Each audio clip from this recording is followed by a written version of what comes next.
Operation সিঁদুর হলো কদিন আগে, ভারতবাসীর ইমোশন জড়িয়ে সারা রাত্রি এবিপি আনন্দের দিকে তাকিয়ে আছি আমরা, 2-2:30 অবধি প্রত্যেকটা মানুষ জেগে। প্রায় আমরা পিওকে দখল করার মুখে চলে গেছিলাম।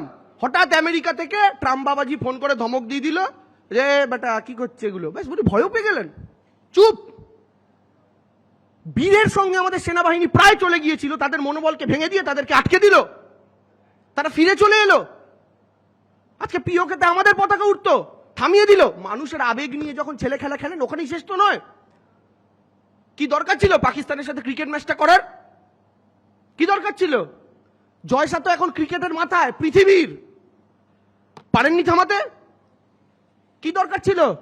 যে পাকিস্তান কয়েক মাস আগে আমাদের কয়েক ডজন সেনাবাহিনীর বুকে গুলি চালিয়েছে, কয়েকজন শহীদ হয়েছেন, বর্ডারে আমাদের হাজার হাজার মানুষ মারছেন, তাদের সাথে ব্যাট বল খেলবো? কেন আটকালো না? কারণ এক একটা ম্যাচের পেছনে কোটি কোটি টাকা।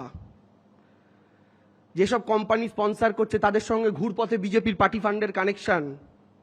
তাই মানুষের আবেগ চুলোয় যাক। ট্রাম্প ফোন করেছে ব্যবসা করবে, সেটা বড় কথা নয়। আসলে ট্রাম্পের হুমকিটা অন্য ছিল, একজন বিজনেসম্যান নিয়ে তদন্ত চলছে আমেরিকাতে, তাই ওই জায়গাতে চাবিটা ঘুরিয়ে দিয়েছেন। ইনি দেশের তোয়াক্কা না করে একদম না না না সব যুদ্ধ বুদ্ধ শেষ, এবার আমরা রেস্ট নেবো, এখন আবুলিশ। এটা দেশের মানুষের আবেগ নিয়ে খেলা।